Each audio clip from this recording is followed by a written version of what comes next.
आजकल सब लोग इस चीज से परेशान हैं कि वह कम उम्र में ही वृद्ध दिखाई देने लगते हैं। उनके सिर के बाल सफेद हो जाते हैं, चेहरे पर झुर्रियां आ जाती हैं, उन्हें विभिन्न प्रकार की बीमारियां हो जाती हैं, मोटापे के शिकार हो जाते हैं। तो आखिर इन सब की वजह क्या है और हम लंबे समय तक जवान कैसे रह सकते हैं? आज इस कहानी में आपको 100 साल तक जवान रहने का रहस्य पता चलेगा। एक समय की बात है, एक गुरुजी जो कि आयुर्वेद के बहुत बड़े झांता थे, वह अपने आश्रम में अपने शिष्यों को उपदेश दे रहे थे। तभी उनके पास एक नौजवान युवक आया। उसकी उम्र लगभग 19-20 साल थी, लेकिन कोई उसे देखकर यह नहीं कह सकता था कि इसकी उम्र 19-20 साल है, कि वह दिखने में लगभग 40-45 साल का लगता था। वह गुरु के पास आता है, उनसे बोलता है कि गुरुदेव, आपके बारे में बहुत सुना है, आपके पास ऐसा मंत्र है, इससे कोई भी व्यक्ति वापस युवा हो सकता है। मेरी उम्र अभी 20 साल है, लेकिन मेरे बाल सफेद हो गए हैं, चेहरे पर झुर्रियां आ गई हैं, मेरी त्वचा रुकी रुकी नजर आती है, किसी भी काम में मेरा मन नहीं लगता, मैं थका थका सा महसूस करता हूं, मुझे आलस आता है। हे गुरुवर, आप मेरी मदद कीजिए, अन्यथा मैं जल्दी ही इस दुनिया से विदा हो जाऊंगा। उस युवक की पूरी बात ध्यान से सुनने के बाद गुरु ने उससे कहा, मेरे पास ऐसा कोई मंत्र नहीं है, लेकिन हां, मेरे पास ऐसे नियम है जिन्हें अगर तुमने अपने जीवन में अपना लिया तो तुम लंबे समय तक जवान बने रहोगे। ना तो तुम्हें थकान होगी, ना तुम्हें आलस आएगा, ना तुम्हारी त्वचा की जो चमक है वह गायब होगी। तुम्हारे शरीर में ऊर्जा का संचार होगा, तुम्हारा शरीर भी मजबूत होगा, तुम्हारे दिमाग की क्षमता बढ़ जाएगी और तुम 80 साल की उम्र में भी 30 साल के नजर आओगे। गुरु की बातें सुनकर वह युवक बोला, मैं हर नियम का पालन करने को तैयार हूं, आप मुझे बस वह नियम बताइए। तब गुरु ने उससे कहा कि बेटा, मैं स्वयं भी इन नियमों का पालन करता हूं, तभी तो आज मुझे 120 साल हो गए, लेकिन आज तक मुझे कभी भी किसी भी प्रकार की कोई बीमारी नहीं हुई और आज भी मैं हर कार्य को आसानी से कर पाता हूं। मुझे कभी थकावट नहीं होती है, कोई आलस नहीं आता है, मैं हमेशा ऊर्जा से भरा रहता हूं। अब जो नियम मैं तुम्हें बताऊंगा उन्हें तुम ध्यान से सुनो और उनका पालन अपने जीवन में करो। 1 महीने के अंदर अंदर तुम युवा और ऊर्जा से भरपूर हो जाओगे। फिर गुरु ने उस युवक को पहला नियम बताया और कहा कि बेटा, सबसे पहला काम तुम्हें यह करना है कि तुम्हें सुबह जल्दी ब्रह्म मुहूर्त में उठना है, यानी कि तुम्हें 4 से 5 बजे के लगभग उठ जाना है। तुमसे 4 बजे नहीं उठा जाता तो तुम 5 बजे उठ जाओ। ब्रह्म मुहूर्त में उठने से तुम्हें दिव्य शक्तियां प्रदान होगी।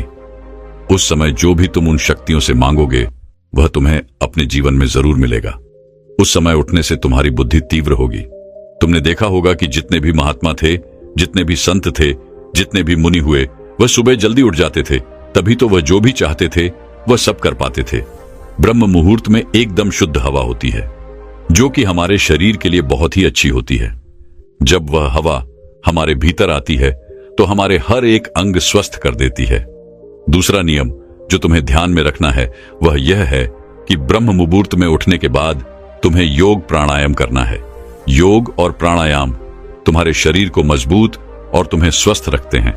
योगा करने से तुम्हारा शरीर मजबूत होता है और प्राणायाम करने से तुम्हारा मन मजबूत होता है और मन प्रसन्न रहता है, और जिसका मन प्रसन्न रहता है उसका तन प्रसन्न रहता है और वह लंबे समय तक जवान बना रहता है।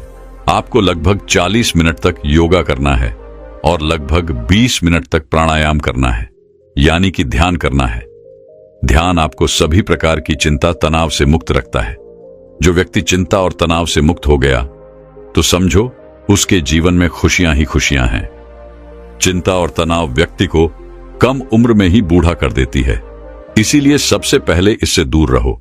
इसके बाद गुरु तीसरा नियम बताते हुए कहते हैं, योग और प्राणायाम करने के आधा घंटा बाद सूर्य देवता की धूप लो। ऐसा करने से आपके शरीर में एक भी शक्ति की कमी नहीं होगी। 80 साल की उम्र छूने के बाद भी तुम्हें कोई रोक नहीं पाएगा। यह जो सूर्य की धूप है यह हमारे लिए बहुत जरूरी है। अगर 3 दिन तक सूर्य निकले ही ना तो धरती मरना शुरू हो जाएगी। पेड़ पौधे, पशु पक्षी, जीव जंतु, हर एक चीज सूर्य की ताकत को पाते हैं। हम जो ऑक्सीजन ले रहे हैं वह भी सूर्य की वजह से ही ले रहे हैं। हम जो भोजन करते हैं वह भी सूर्य की वजह से ही कर पाते हैं। हमारी हड्डियों में जो जान है वह भी सूर्य की वजह से है। हमारा दिमाग जो बहुत तेजी से काम करता है वह भी सूर्य की वजह से ही करता है। इसीलिए बड़े बड़े संत महात्मा सुबह उठकर सूर्य नमस्कार करते हैं, पूजा करते हैं। पूरी धरती इसी से वरदान पा रही है। जैसे आप अपने मोबाइल को चार्ज करते हैं, सूर्य आपको चार्ज करता है। यहां से आपके शरीर में शक्ति आती है। लेकिन आजकल लोग धूप में जाना पसंद नहीं करते हैं। उनका कहना है कि हमारी त्वचा खराब हो जाएगी, हमारी त्वचा का रंग काला पड़ जाएगा।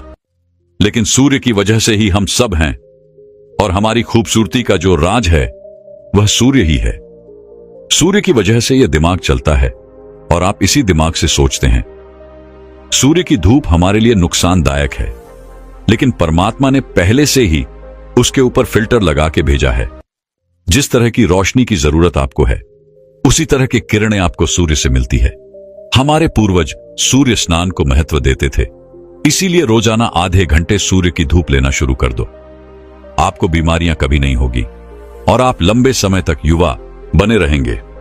इसके बाद गुरु चौथा नियम बताते हुए कहते हैं, अच्छा और सात्विक भोजन करो और इच्छा से थोड़ा कम खाओ। हमें भोजन में ज्यादा से ज्यादा फल और सब्जियों का उपयोग करना चाहिए और कम मसालेदार चीजों का प्रयोग करना चाहिए, क्योंकि फल और सब्जियों को पचाने में मात्र 5 से 6 घंटे लगते हैं। वहीं अनाज को पचाने में 10 से 15 घंटे लग जाते हैं। लेकिन आजकल लोग जो हैं वह सात्विक भोजन खाना भूल गए हैं। उनको सात्विक खाना घास लगता है। वो जब देखो पिज्जा बर्गर खाते रहते हैं, चाउमीन, ऐसी चीजें खाते रहते हैं जो हमें नुकसान पहुंचाती है। उनको ठूस ठूस के खाते रहते हैं। जो चीज वाकई में घास फूस है उनको तो वह खा रहे हैं, और जो चीजें हमारे स्वास्थ्य के लिए लाभदायक हैं उनको वह छोड़ रहे हैं। आपको पता है पिज्जा बर्गर, इनको पचाने में कितना समय लगता है? इनको पचाने में लगभग 8 से 10 घंटे का समय लगता है। और तो और कई बार हम लगातार इनको खाते ही रहते हैं, तो ये हमारे पेट में पच ही नहीं पाते हैं और फिर ये वहीं पर पड़े पड़े सड़ने लगते हैं। और जब यह सड़ने लगते हैं तो वहां पर बहुत सारे बैक्टीरिया उत्पन्न कर देते हैं, और फिर वह बैक्टीरिया हमारे पूरे शरीर में जाते हैं। जहर थोड़ा सा ही हो, लेकिन थोड़ा सा जहर आपको मृत्यु की सैया पर ले जा सकता है। जब हम 10 लीटर दूध में कुछ बूंद दही की डाल देते हैं तो वह पूरा का पूरा दूध दही में परिवर्तन हो जाता है। जो दही में बैक्टीरिया थे वो पूरे 10 लीटर दूध में मिल जाते हैं और 10 लीटर दूध को दही में परिवर्तन कर देते हैं। वैसे ही थोड़ा सा खराब भोजन हमारे शरीर में फैल जाता है, जिससे आपको विभिन्न प्रकार की बीमारियां होती हैं और आप उम्र से पहले ही बूढ़े नजर आने लगते हैं। ज्यादा मसाला आहार खाना खाने से किसी भी प्रकार की कोई ऊर्जा नहीं मिलती है, बल्कि यह खाना हमारी ऊर्जा को व्यर्थ कर देता है। क्योंकि जब हम ऐसा खाना खाते हैं तो इस खाने को पचाने में हमारी पूरी ऊर्जा व्यर्थ हो जाती है और हमें आलस आने लगता है, शरीर थका थका सा लगने लगता है। इसीलिए जितना हो सके सात्विक भोजन करो, क्योंकि ऐसे भोजन में ऊर्जा होती है। इसे पचाने में आपके शरीर की ऊर्जा भी ज्यादा व्यर्थ नहीं होती है, जिस वजह से आप ऊर्जा से भरपूर रहते हैं। और आपको एक बात और ध्यान में रखनी है, आपको भोजन करने का समय निर्धारित करना है। अगर आप शाम को 8 बजे भोजन खाते हैं तो अगली सुबह आपको 10 बजे ही भोजन करना है। ऐसा नहीं कि आप थोड़ी थोड़ी देर बाद कुछ खाते पीते हैं। जब हम थोड़ी थोड़ी देर में कुछ खाते पीते रहते हैं तो हमारा पहले वाला भोजन तो पचता नहीं है और हम ऊपर से दूसरा डाल लेते हैं, जिससे फिर वह हमारे पेट में सड़ता रहता है। हमें किसी भी प्रकार का लाभ नहीं पहुंचाता है। और इस बारे में तो मैंने पहले ही बता दिया कि जो भोजन सड़ता है उसका क्या होता है। इसीलिए भोजन करने के समय में अंतराल रखें। इससे आपका भोजन अच्छे से पच जाएगा और पेट में सड़ेगा भी नहीं। आपको भोजन उतना ही करना है जितने की आपको आवश्यकता हो। ऐसा नहीं कि आपका कोई मनपसंद भोजन है तो आप उसे ठूस ठूस कर खा लें। याद रखना बेटा, जितना कम खाओगे उतना लंबा खाओगे, यानी उतना लंबे समय तक खा पाओगे। सड़ा गला भोजन करोगे, यानी कि पिज्जा बर्गर खाओगे, मसालेदार चीजें खाओगे तो जल्दी बूढ़े हो जाओगे और मर जाओगे। लेकिन फल सब्जियां और सात्विक भोजन करोगे तो लंबे समय तक जीवित रहोगे और जवान रहोगे। फिर गुरु 5वां नियम बताते हुए कहते हैं कि बेटा, यह नियम बहुत महत्वपूर्ण है, इसे ध्यान से सुनो। हमारे शरीर में 3 तरह के दोष होते हैं, वात, पित्त और कफ। जब वात बिगड़ता है तो शरीर में 80 से ज्यादा रोग होते हैं। जब पित्त बिगड़ता है तो शरीर में 46 से 50 रोग होते हैं। और जब कफ बिगड़ जाता है तो शरीर में 26 नए रोग आते हैं। और जब वात, पित्त और कफ तीनों बिगड़ जाते हैं तो शरीर में 148 रोग आते हैं। यानी सर्दी जुकाम से लेकर कैंसर तक के सभी रोग आ जाते हैं। और जिसके शरीर में रोग रहते हैं वह तो जवान नहीं रह सकता है, लेकिन आपको इन तीनों दोषों से दूर रहना है। तो इस नियम को ध्यान से सुनो। आपको खाना खाने के बाद तुरंत पानी नहीं पीना है। अक्सर लोग खाना खाते ही पानी पी लेते हैं और कुछ तो खाना खाने नहीं बैठते, उससे पहले भी पानी पिएंगे और खाना खाने के तुरंत बाद भी पानी पिएंगे। और कुछ तो ऐसे हैं कि एक निवाला खाने का और एक निवाला पानी का पीते हैं। लेकिन ये सभी तरीके गलत हैं, क्योंकि महर्षि भट्ट कहते हैं कि भोजन करने के तुरंत बाद पानी पीना मतलब जहर को पीना है। इसीलिए कभी भी खाना खाने के तुरंत बाद पानी नहीं पीना चाहिए, क्योंकि जब हम खाना खाते हैं तो वो खाना हमारे पेट में जाकर एक जगह इकट्ठा हो जाता है, जिसे जठर कहते हैं। आपके पेट में नाभि के लेफ्ट साइड में एक जठर होता है। आप जितना भी खाना खाते हैं, रोटी, चावल, सब्जी, दूध, ये सभी वहां पर जाकर इकट्ठा हो जाता है। अब जठर में जैसे ही खाना इकट्ठा होता है तो उसमें आग जलती है और उस आग को कहते हैं जठरा अग्नि। और वो अग्नि खाने को पचाती है। वो अग्नि खाने को ऐसे पचाती है जैसे रसोई घर में अग्नि खाने को पकाती है। आपके रसोई घर में जब आप अग्नि जलाते हैं और उसके ऊपर दूध रखते हैं, उस दूध में थोड़े चावल डालते हैं, तो अग्नि जब तक जलती रहेगी तब तक खीर बनती रहेगी। ऐसा ही पेट में होता है। जैसे ही आपने खाना खाया, पेट में अग्नि जलती है, और जब तक अग्नि जलती रहेगी तो खाने को पचाने की प्रक्रिया भी चलती रहेगी। जैसे रसोई घर में खाना पकाते हैं, वैसे ही पेट में खाना भी पका है। उसी को पाचन क्रिया कहते हैं। लेकिन जैसे ही आपने खाना खाया और तुरंत गटागट पानी पी लिया और खूब ठंडा पानी पी लिया, बर्फ मिलाया हुआ पानी पी लिया, तो क्या अग्नि जलेगी या फिर बुझेगी?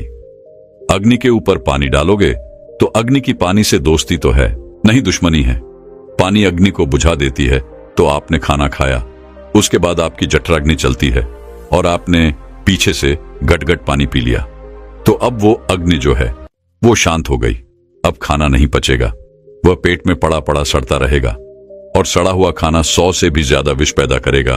और वह विष आपकी जिंदगी को नरक बना देंगे और आप जिंदगी भर बीमार पड़े रहेंगे और बूढ़े हो जाएंगे।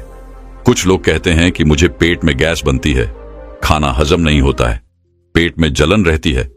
लेकिन ये सभी बीमारियां खाने के ना पचने की वजह से नहीं होती है, बल्कि खाना खाने के तुरंत बाद पानी पीने से होती है। अगर आपको पानी पीना है तो खाना खाने के 1 घंटे बाद पानी पीना चाहिए और खाना खाने के 40 मिनट पहले आप जितना चाहें उतना पानी पी सकते हैं। लेकिन खाना खाने से पहले और खाना खाने के बाद तुरंत आपको पानी नहीं पीना है, क्योंकि 1 घंटे के अंदर अंदर आपकी जठराग्नि उस खाने को पचा देती है। उसके बाद आप पानी पी सकते हैं। फिर गुरु उस युवक को कहते हैं कि बेटा, आप खाना खाने के बाद पानी तो नहीं पी सकते हैं, लेकिन हां, आप खाना खाने के बाद फलों का रस, दही या दूध पी सकते हैं। आप सुबह फलों का रस ले सकते हैं, दोपहर में दही या लस्सी पी सकते हैं और रात्रि के भोजन के पश्चात आप दूध भी पी सकते हैं। आपके वात, पित्त, कफ तीनों इस छोटे से नियम से संतुलन रहेंगे। इसके बाद गुरु ने उस युवक से कहा कि बेटा, जब भी पानी को पियो तो हमेशा घूंट घूंट करके पियो। एक साथ पानी पीना बहुत गलत है, क्योंकि जब हम घुट घुट करके पानी पीते हैं तो मुंह की लार पानी के साथ मिलकर पेट के अंदर जाती है, और ये जो मुंह की लार होती है वह क्षारीय होती है और पेट में हमेशा अम्ल बनता रहता है जब हम पानी पीते हैं। और मुंह की लार उसके साथ अंदर जाती है और वह अम्ल के साथ मिल जाती है, जिससे व्यक्ति के पेट का जो अम्ल है वह नष्ट हो जाता है। उसे एसिडिटी नहीं होती है, पेट में जलन नहीं होती है, उसे गैस भी नहीं बनती है, और साथ ही साथ रक्त में अम्लता नहीं होती है। और जिनके रक्त में अम्लता नहीं होती है उनका वात, पित्त और कफ तीनों का हमेशा संतुलन बना रहता है।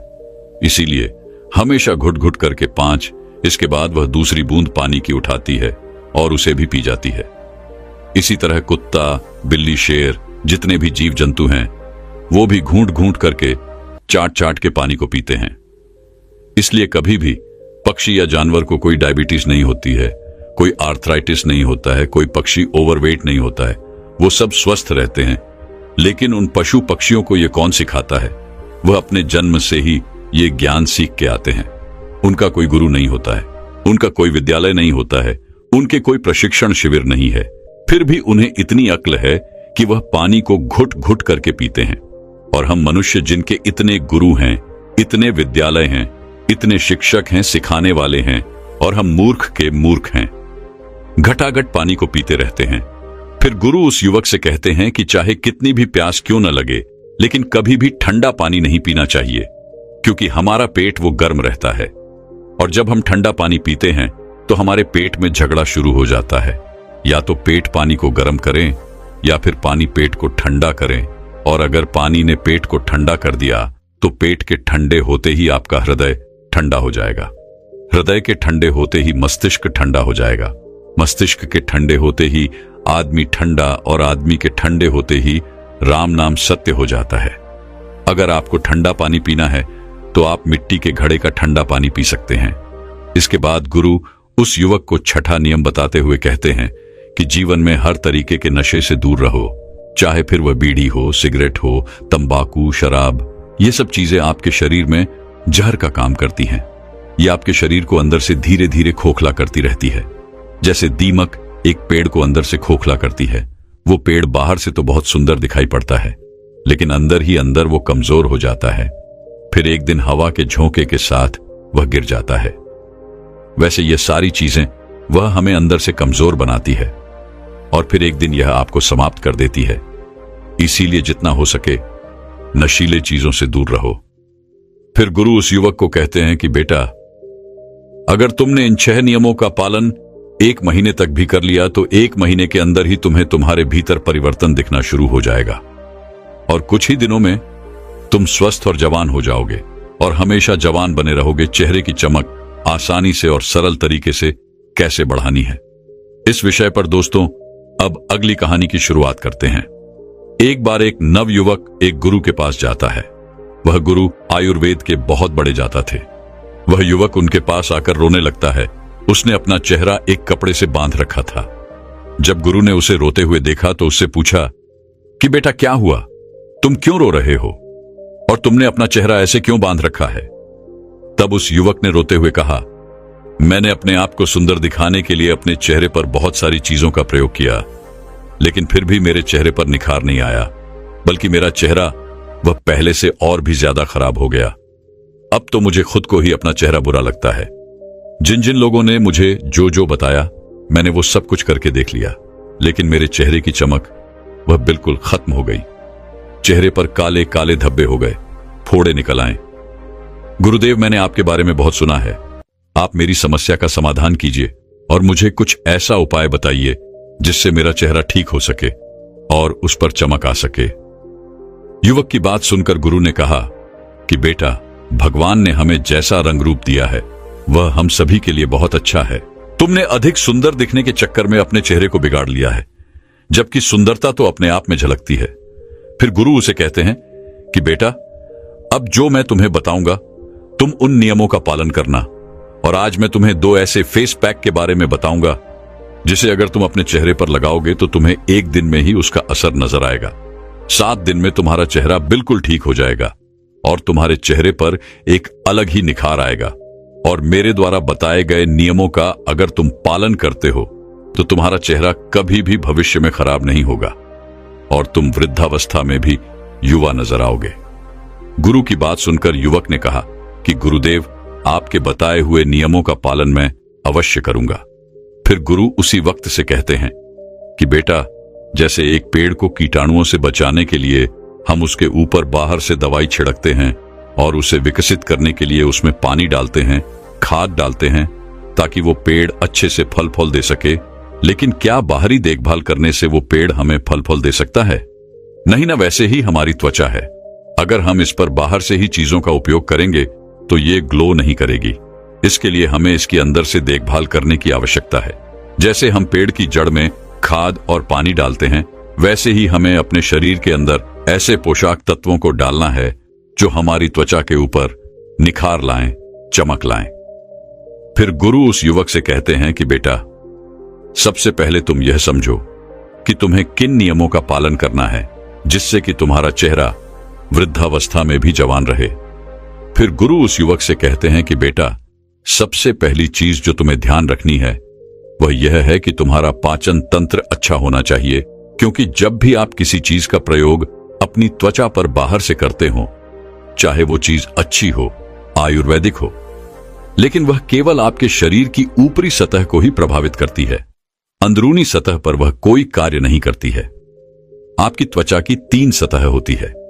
जब आप त्वचा के ऊपर कुछ लगाते हैं तो केवल एक सतह प्रभावित होती है, दूसरी ओर तीसरी सतह पर इसका कोई प्रभाव नहीं पड़ता है। लेकिन जब आप कुछ पोषक तत्व खाते हैं और वो आपके शरीर में जाते हैं तो आपकी तीनों सतह प्रभावित होती है। लेकिन अगर आपका पाचन तंत्र खराब है तो आप जो भी खा रहे हैं वो पोषक तत्व ठीक तरीके से आपके शरीर को नहीं लगेंगे। फिर चाहे आप कितना भी अच्छा भोजन क्यों ना कर लें, लेकिन वो आपकी त्वचा को मिल ही नहीं पाएंगे, जिससे कि आपके चेहरे पर उसके प्रभाव दिखेंगे। पाचन तंत्र की खराबी होने पर चेहरे पर फोड़े निकल आते हैं।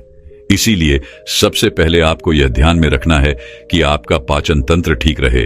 फिर गुरु उस युवक से कहते हैं कि बेटा, दूसरी बात जो तुम्हें ध्यान में रखनी है वो ये है कि तुम्हारा शरीर अंदर से साफ रहना चाहिए, क्योंकि जब हमारे शरीर में विष बढ़ जाता है तो किसी ना किसी माध्यम से वह बाहर निकलने का प्रयास तो करता है।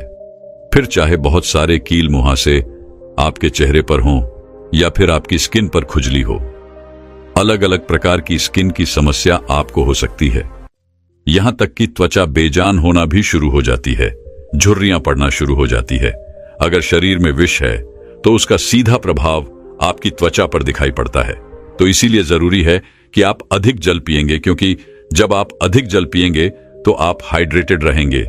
इससे आपकी त्वचा में जितने भी ड्राइनेस है वो खत्म होगी और त्वचा अच्छी रहेगी। दूसरे स्थान पर आपको अधिक मात्रा में फलों का सेवन करना है और जूस का प्रयोग करना है, और हफ्ते में 1 दिन आपको अन्न नहीं खाना है, क्योंकि अन्न आपकी आंतों में जाकर चिपक जाता है। लेकिन जब आप फल सब्जियों और जूस का आप सेवन करते हैं तो वह आपके शरीर में सफाई का काम करते हैं और आपके शरीर में पोषक तत्वों की पूर्ति करते हैं। इसीलिए आपको प्रतिदिन फलों का उपयोग करना है और हफ्ते में 1 दिन ऐसा रखना है जिसमें आपको फलों के रस का ही सेवन करना है और अन्य बिल्कुल नहीं खाना है। इससे आपका शरीर अंदर से बिल्कुल साफ हो जाएगा। और अगर आपके शरीर के अंदर पित्त की मात्रा बढ़ी हुई है, एसिड बढ़ा हुआ है, तो वह भी कम हो जाएगा, क्योंकि पित्त का सीधा प्रभाव हमारी त्वचा पर पड़ता है। इसीलिए जब आप उन चीजों को ज्यादा ग्रहण करते हैं जो पक्की हुई नहीं है, जिससे प्रकृति से सीधा प्राप्त किया है, तो वह आपकी त्वचा पर सीधा और बहुत अच्छा प्रभाव डालेगी। आपकी त्वचा अंदर से निकलती है। फिर गुरु उस युवक से तीसरा नियम बताते हुए कहते हैं कि आपको ठंडे पानी से नहाना है। ठंडे पानी का मतलब यह नहीं है कि आप बर्फ वाले पानी से नहाएं, आपको ताजे पानी से नहाना है बेटा। जितने भी ऋषि मुनि थे वो तालाब सरोवर के जल स्नान करते थे, क्योंकि वो जल ताजा रहता है। आपको भी ताजे जल से नहाना है, कभी भी पानी को गर्म करके नहीं नहाना है। जब आप ताजे पानी स्नान करते हैं तो इससे आपका रक्त प्रवाह बहुत ही अच्छी तरीके से कार्य करता है और आपको नींद भी अच्छी आती है। जितना भी तनाव आपके शरीर के अंदर है वो बिल्कुल खत्म हो जाता है। यह आपकी त्वचा को अंदर से निखारता है, और जब आपकी त्वचा अंदर से निखरती है तो बाहर अपने आप ही उस पर चमक आना शुरू हो जाती है। फिर गुरु चौथा नियम बताते हुए कहते हैं कि बेटा, तुम्हारा मानसिक स्वास्थ्य और नींद, ये दोनों चीज आपको ठीक रखनी है। अब तुम पहले नींद के बारे में समझो। अगर आप 1 दिन भी ठीक से नहीं सोते हैं तो दूसरे दिन आपका चेहरा वह उतरा नजर आता है, और आप कुछ दिन नहीं सोते हैं तो आपके चेहरे पर डार्क सर्कल होना शुरू हो जाते हैं। चेहरा बेजान सा हो जाएगा, त्वचा रुखी लगेगी, क्योंकि नींद का सीधा प्रभाव आपके चेहरे पर, आपकी त्वचा पर पड़ता है। इसीलिए आपको नींद अच्छी तरीके से लेनी है। आपको फोन का प्रयोग कम से कम करना है। सोने के 1 घंटे पहले फोन को साइड में रख देना है। नींद को अच्छा करने के लिए आप आयुर्वेदिक औषधि का आश्वासन ले सकते हैं, जो आपकी नींद को अच्छा करती है। आपकी चिंता आपके तनाव स्तर को कम करती है। अश्वगंधा का प्रयोग आपको सोने के 1 घंटे पहले करना है। आपको 1 चम्मच की मात्रा में इसका प्रयोग करना है। फिर गुरु उस युवक को 5 माध्यम बताते हुए कहते हैं कि बेटा, यह नियम बहुत जरूरी है। आप चाहे कितना भी व्यायाम कर लो, आप चाहे कितना भी अच्छा भोजन क्यों ना कर लो, आप कुछ भी कर लो, लेकिन अगर आपने ब्रह्मचर्य का पालन नहीं किया तो आपको अनेक समस्या होगी। आपका शरीर दुर्लभ हो जाएगा, आपकी ऊर्जा नष्ट हो जाएगी, चेहरे की चमक चली जाएगी, मानसिक स्थिति खराब हो जाएगी और आपका आचरण गलत हो जाएगा। जीवन में अनेक समस्याएं आ जाएंगी। इसीलिए सभी लड़के हों या फिर लड़कियां हों, उन्हें ब्रह्मचर्य का पालन करना चाहिए, क्योंकि जो व्यक्ति ज्यादा वासना में लिप्त रहता है उनको पता ही नहीं रहता कि वो अपने साथ गलत भी कर रहा है। फिर गुरु उस युवक को छठवां नियम बताते हुए कहते हैं कि बेटा, आपको खाली पेट सुबह चाय का प्रयोग करना बंद करना है। यह त्वचा के लिए आपकी बहुत अधिक हानिकारक हो सकता है। कैसे हो सकता है?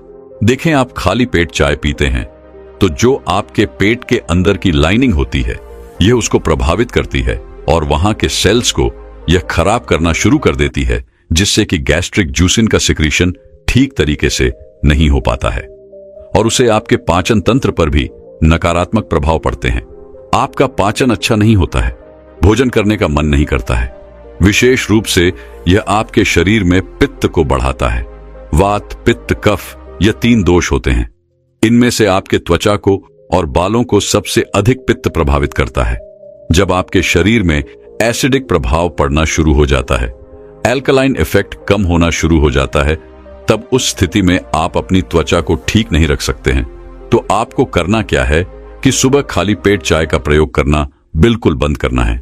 इसके बजाय आपको सुबह उठना है, 2 ग्लास आपको गुनगुना पानी लेना है, बैठ करके या फिर मलासन में बैठ करके। इस पानी को आपको धीरे धीरे से पीना है। आप चाहे तो इस पानी में 2 चम्मच आंवले का रस डाल सकते हैं। आंवले में विटामिन सी पर्याप्त मात्रा में पाया जाता है और एंटी एजिंग के लिए विटामिन सी बहुत ही उपयोगी रहता है। तो इस चीज का आप प्रयोग करते हैं तो आपका जो मल है वह भी ठीक तरीके से बाहर आएगा।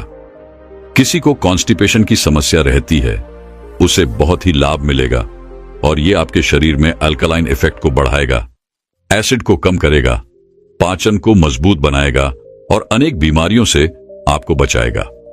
फिर गुरु उस युवक को 7वां नियम बताते हुए कहते हैं कि बेटा, आपको गर्म पानी का भाप लेना है। इसके लिए आपको एक पात्र लेना है, उसमें गर्म पानी लेना है। गर्म पानी से जो भाप उठ रही है उसके ऊपर अपने चेहरे को लेकर के जाएं। ऊपर से एक तौलिया आप ढक लें। तो ये भाप जब ये आपके चेहरे के ऊपर पड़ेगे तो जो आपके रोम छिद्र हैं ये खुलने शुरू हो जाएंगे। साथ ही साथ जो आपके चेहरे की ब्लड वेसल्स हैं वह खुलने लगेगी और वहां पर ब्लड का सर्कुलेशन इंप्रूव होना शुरू हो जाएगा। इससे आपके चेहरे पर चमक आएगी और त्वचा जो बेजान होने लगी है वह सेल्स अच्छे से बेहतर तरीके से काम करना शुरू कर देंगे और इससे आपके चेहरे पर चमक आएगी। इस तरीके से आपको यह अभ्यास करना शुरू करना है। 1 मिनट तक, 2 मिनट तक ऐसा आपको करना है। उसके बाद आप दोनों हाथों को रब कर लें और अपने चेहरे पर अपने हाथों को 5 बार, 10 बार आपको रब करके रखना है। हाथों से जो यह ऊष्मा मिलेगी यह ब्लड का सर्कुलेशन बढ़ाएंगी, ब्लड का सर्कुलेशन इंप्रूव करेगी। इस 10 मिनट के कार्य से आपको इतना अच्छा प्रभाव पड़ेगा कि बहुत ही अच्छे लाभ इससे आपको देखने को मिलेंगे। फिर गुरु उस युवक को 7वां नियम बताते हुए कहते हैं कि बेटा, धूप की किरणों से बचे। आपके त्वचा में मेलोइनोसाइड नाम की कोशिकाएं होती हैं जो कि मेलानिन का सिग्रिएशन करती हैं, जो कि आपके बालों और आपके त्वचा के रंग को निर्धारित करता है। साथ ही साथ की मेलन आपको सूर्य की हानिकारक किरणों से भी बचाता है। जब आप तेज सूर्य की किरणों में जाते हैं और सीधा सूर्य की किरणों आपके चेहरे पर पड़ती है, विशेष रूप से 10 बजे से लेकर के 2 बजे तक जो समय होता है, इसकी जो किरणें होती हैं जब आपके त्वचा के ऊपर पड़ती है तो यह आपकी त्वचा को खराब करती है। अब त्वचा को बचाने के लिए मेलानिन की स्थिति बढ़ती है। यह आपकी त्वचा को प्रोटेक्ट करता है और आपका रंग सांवला होना शुरू हो जाता है। साथ ही साथ सामने ढंग से समस्या नहीं है। बात यह है कि यह जो अंदरूनी लेयर्स होती है आपकी स्किन की, उनको भी यह किरणें डैमेज करना शुरू कर देती हैं और आपकी स्किन होनी शुरू हो जाती है, बेजान होनी शुरू हो जाती है, रुचि शुरू हो जाती है। बेटा, अब मेरे कहने का अर्थ यह नहीं है कि बाहर ना निकलो, कार्य ना करो, घर पर बैठे रहो नहीं, आप जब बाहर निकलो तो आलू बुखारा का पत्ता लेकर के उसका गोदाम निकाल ले और उसको चेहरे पर मालिश कर ले अच्छे से। इससे आपके चेहरे पर एक प्रोटेक्शन लेयर चढ़ जाएगी और जो ये लेयर आपके चेहरे के ऊपर चढ़ेगी यह आपको सूर्य की हानिकारक किरणों से बचाएंगी और यह बहुत ही ज्यादा उपयोगी है। फिर गुरु उसी युवक से कहते हैं कि बेटा, अब मैं तुम्हें 2 ऐसे जादुई फेस पैक के बारे में बताता हूं जो तुम्हें अपने चेहरे पर लगाने हैं। इसे लगाने से 1 दिन के अंदर अंदर तुम्हें असर दिखाई देना शुरू हो जाएगा। इसे आपको सुबह नहाने से पहले लगाना है। इसे बनाने के लिए आपको 2 चम्मच मोटा पिसा हुआ बेसन लेना है। फिर उसमें कच्चा दूध डालना है।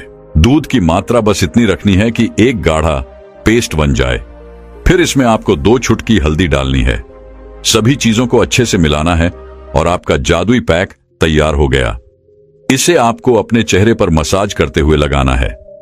मसाज आपके रक्त संचार को बढ़ाता है, आपके फेस के डेड सेल्स को निकालता है, जिससे आपकी स्किन व्रत करना शुरू कर देती है। 5 मिनट आपको मसाज करना है। फिर इसे 10 से 15 मिनट तक सूखने के लिए छोड़ देना है। इसके बाद आपको चेहरे को धो लेना है। इसके बाद आपको किसी भी साबुन या फेस वॉश का प्रयोग नहीं करना है। फिर गुरु उस युवक को 8वां नियम बताते हुए कहते हैं कि बेटा, आपको सोने से पहले रात को दूध की मलाई ले लेनी है। अब चाहे गाय का दूध हो चाहे भैंस का दूध हो, मलाई का कार्य है आपकी त्वचा को मॉइस्चराइज करना और रूखापन खत्म करना। यह आपके त्वचा में एक जान डाल देगी और चमकानी शुरू हो जाएगी। इसका प्रभाव बहुत अच्छा मिलेगा। तो आपको सोने से पहले इसको भी इतना ज्यादा नहीं लगाना है, बस थोड़ा सा लेकर के मैसाज करना शुरू कर देना है और चेहरे के ऊपर बस एक हल्का सा दिखाई दे कि जैसे आपने ओली चीज कुछ लगाई है, लेकिन आपको बहुत ज्यादा ऐसा नहीं कि मलाई दिखाई दे रही है, वो पूरी आपकी त्वचा में अब्सॉर्ब हो जाए। इतना आपको मालिश करनी है, थोड़ी मात्रा में लगाना है। इसको लगा करके आप सो जाएं और सुबह उठ करके चेहरे को साफ करने के लिए फिर से उसी लेट का आपको प्रयोग करना है। बस यही रूटीन आप 15 दिन फॉलो करके देखें। 15-20 दिन में आपको बहुत लाभ देखने को मिलेंगे। अब दूसरे फेस पैक को बनाने के लिए तुम्हें जिन चीजों की आवश्यकता है उसमें पहली चीज है शहद। शहद में बहुत सारे एंटीऑक्सीडेंट्स होते हैं जो कि त्वचा को खूबसूरत और जवान बनाए रखते हैं और साथ ही साथ ये आपके रंग को भी साफ करता है और स्किन में मॉइस्चर भी पैदा करता है।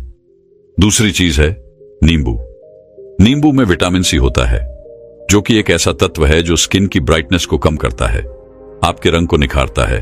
एक विटामिन सी स्किन की पिगमेंटेशन को कम करता है और त्वचा के अंदर इवन टोन को प्रमोट करता है। जब आप अपनी ये त्वचा पर नींबू लगाते हैं तो आपका चेहरा चमक उठता है, चेहरे पर एक अलग ही प्रकार का निखार आता है। तीसरी चीज है पपीता। पपीता भी स्किन के लिए बेहद फायदेमंद है। इसमें पपी नाम का एक एंजाइम होता है जो कि प्राकृतिक तरीके से काम करता है, यानी ये आपकी त्वचा के अंदर जितनी भी डेड सेल्स होती है उनको खत्म करता है और त्वचा को निखारता है, जिससे त्वचा जवान नजर आती है। चौथी चीज है मुल्तानी मिट्टी। मुल्तानी मिट्टी एक प्राकृतिक पदार्थ है जो कि आपकी त्वचा से गंदगी को, एक्स्ट्रा तेल को खींचकर बाहर निकाल देती है, जिससे त्वचा साफ होती है और त्वचा चमकदार दिखाई देती है और दावे तुलसी होने की शिकायत खत्म हो जाती है। फिर गुरु उस युवक से कहते हैं कि बेटा, अब तुम यह समझो कि इस फेस पैक को तुम्हें तैयार कैसे करना है। इसके बारे में तुम समझो। तुम्हें एक पपीते का बड़ा सा टुकड़ा लेना है और उसका छिलका उतार कर उसको छोटा करके अच्छे से आटे की तरह मल लेना है, जिससे कि अच्छी तरीके से उसका पेस्ट बन जाएगा। इसके बाद आपको 1 चम्मच शहद डालनी है और फिर इसमें 1 चम्मच नींबू का रस डालना है। नींबू का रस आपकी त्वचा पर चमक लाएगा। फिर इसमें 1 चम्मच मुल्तानी मिट्टी मिला देनी है, जिससे कि यह आपकी त्वचा की गंदगी को बाहर निकाल देगा। अब इन चारों चीजों को अच्छी तरीके से मिला लेना है, जिससे एक पेस्ट बनकर तैयार हो जाएगा।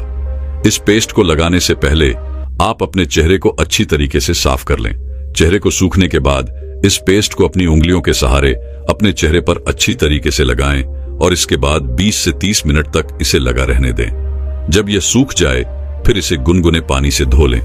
इसे लगाने के बाद आपकी त्वचा पर एक अलग ही प्रकार का निखार आएगा और आपका चेहरा चमक उठेगा, जो न ही किसी बीच से चमकता है और ना ही फेशियल से चमकता है, ना ही किसी स्क्रीन से चमकता है। फिर गुरु उस युवक से कहते हैं कि बेटा, हमारी त्वचा बहुत ही कोमल होती है, इसीलिए इस पर किसी भी तरह का केमिकल प्रोडक्ट इस्तेमाल नहीं करना चाहिए, क्योंकि इससे कभी कभार गंभीर बीमारियां हो सकती हैं। बहुत से लोगों को स्किन कैंसर हो जाता है। इसीलिए प्रकृति से प्राप्त चीजों का ही इस्तेमाल करें, क्योंकि यह आपकी त्वचा को किसी भी तरह का कोई नुकसान नहीं पहुंचाती है और आपके लिए बिल्कुल सही रहती है। तो बस इतना सा आपको करना है, वह नियम जो हमने बताए वह आप अवश्य प्रेम करें और फिर आप 20 दिन के बाद आकर के साझा भी करें अपना अनुभव कि क्या आपको आपकी त्वचा के ऊपर प्रभाव देखने को मिले हैं। जिन भी व्यक्तियों ने इस तरीके से इन नियमों का पालन किया और इस प्रयोग को किया है, बहुत अच्छे लाभ मिले हैं और अनेक वजह से संबंधित समस्याएं भी समाप्त हो गई हैं। तो यह सरल, प्राकृतिक और उपयोगी प्रयोग है। इसको आप यह नहीं कि 15-20 दिन ही, इसको आप निरंतर चाहे साल भर तक प्रयोग करें। लाभ ही है, हानि कुछ नहीं है। ऐसे ही चीजों का हमें प्रयोग करना है और अपने स्वास्थ्य को हर तरीके से हमें बेहतर बनाना है। यही हमारा उद्देश्य है। दोस्तों, मैं उम्मीद करता हूं कि यह कहानी सुनने से आपके जीवन में अच्छे बदलाव आए होंगे।